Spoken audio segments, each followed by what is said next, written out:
warahmatullahi wabarakatuh. Halo semuanya, saya Fauzia Esa Fitri, mahasiswa pendidikan kimia Universitas Lampung dengan NPM 2013023025. Pada kali ini saya akan menjelaskan kepada kakak-kakak semua Undang-Undang Gerakan Pramuka, yaitu Undang-Undang Nomor 12 Tahun 2010. Pada undang-undang ini terdapat 49 pasal, dan pada kali ini saya akan menjabarkan pasal 1-19. Stay tune. Undang-Undang Nomor 12 Tahun 2010, Bab pertama membahas tentang ketentuan umum. Berisi sebanyak 14 pasal. Pasal pertama berisi tentang definisi gerakan pramuka, pramuka, kepramukaan, pendidikan kepramukaan, gugus depan, pusat pendidikan dan pelatihan kepramukaan, satuan komunitas pramuka, satuan karya pramuka, gugus depan, kuartir, majelis pembimbing, pemerintah pusat, pemerintah daerah dan gubernur, dan menteri. Selanjutnya bab 2 membahas tentang asas, fungsi, dan tujuan. Pasal 2 membahas tentang gerakan pramuka berasaskan Pancasila. Pasal ketiga, gerakan pramuka berfungsi sebagai wadah untuk mencapai tujuan pramuka melalui pendidikan dan pelatihan pramuka, pengembangan pramuka, pengabdian masyarakat dan orang tua, permainan yang berorientas pada pendidikan. Pasal 4 membahas tentang gerakan pramuka bertujuan untuk membentuk setiap pramuka agar memiliki kepribadian yang beriman, bertawakal, berakhlak mulia, berjiwa patriot, taat hukum, disiplin, menunjung tinggi nilai-nilai luhur bangsa, dan memiliki kecakapan hidup sebagai kader bangsa dalam menjaga dan membangun negara kesatuan Republik Indonesia, mengamalkan Pancasila, dan melestarikan lingkungan hidup.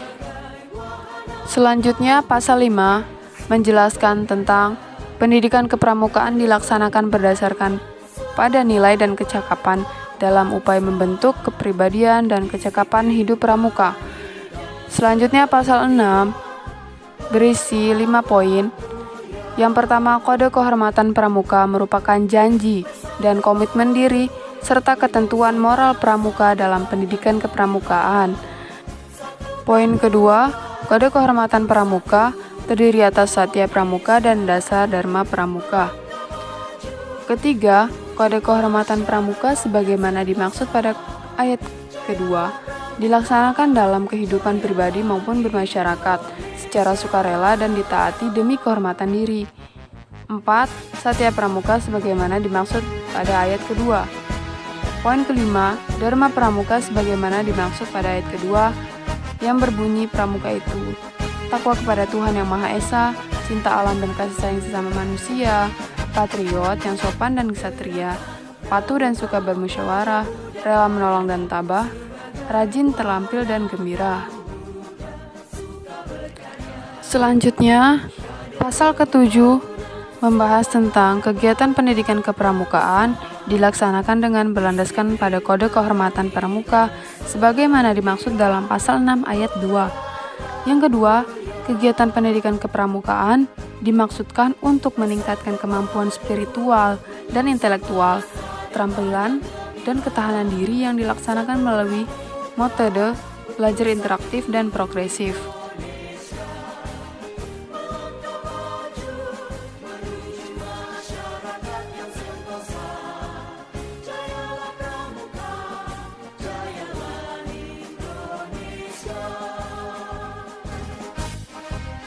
Yang ketiga, metode belajar interaktif dan progresif sebagaimana dimaksud pada ayat kedua mewujudkan melalui interaksi pengamalan kode kehormatan pramuka, kegiatan belajar sambil melakukan, kegiatan yang berkelompok, bekerja sama dan berkompetisi, kegiatan yang menantang, kegiatan di alam terbuka, kehadiran orang dewasa untuk memberikan dorongan dan dukungan, penghargaan berupa tanda kecakapan, dan satuan terpisah antara putra dan putri.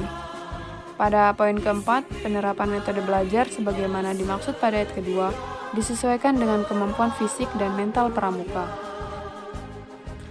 Selanjutnya, poin kelima, penilaian atas hasil pendidikan kepramukaan sebagaimana dimaksud pada ayat kedua dilaksanakan dengan berdasarkan pada pencapaian persyaratan kecakapan umum. dan kecakapan khusus serta pencapaian nilai-nilai kepramukaan.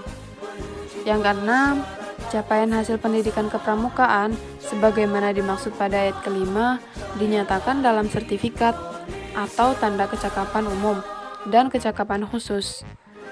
Selanjutnya pasal ke-8 memiliki 2 poin. Poin pertama yaitu nilai kepramukaan sebagaimana dimaksud dalam pasal 5. Yang kedua, nilai kepramukaan sebagaimana dimaksud pada ayat pertama merupakan inti kurikulum pendidikan pramukaan.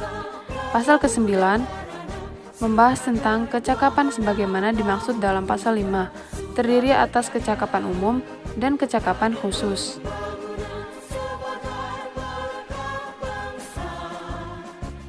Pada pasal 10 berisikan 3 poin. Poin yang pertama yaitu kegiatan pendidikan kepramukaan dilaksanakan dengan menggunakan sistem Among. Poin kedua, sistem Among merupakan proses pendidikan kepramukaan yang membentuk peserta didik agar berjiwa merdeka, berdisiplin, dan mandiri dalam hubungan timbal balik antar manusia.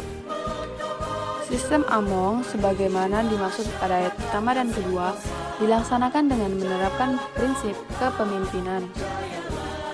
Selanjutnya, pada pasal 11 berisi tentang pendidikan kepramukaan dalam sistem pendidikan nasional termasuk dalam jalur pendidikan non-formal yang diperkaya dengan pendidikan nilai gerakan pramuka dalam membentuk kepribadian berakhlak mulia, berjiwa patriotik, taat hukum, disiplin, menjunjung tinggi nilai-nilai bangsa, dan memiliki kecakapan umum. Pasal ke-12, jenjang pendidikan kepramukaan terdiri atas jenjang pendidikan pertama siaga, kedua penggalang, ketiga penegak, keempat pandega. Pasal ke-13 berisi 3 poin. Yang pertama, setiap warga negara Indonesia yang berusia 7 sampai dengan 25 tahun berhak ikut serta sebagai peserta didik dalam pendidikan kepramukaan. Yang kedua, peserta didik sebagaimana dimaksud pada ayat pertama terdiri atas pramuka siaga, penggalang, penegak, dan pandega.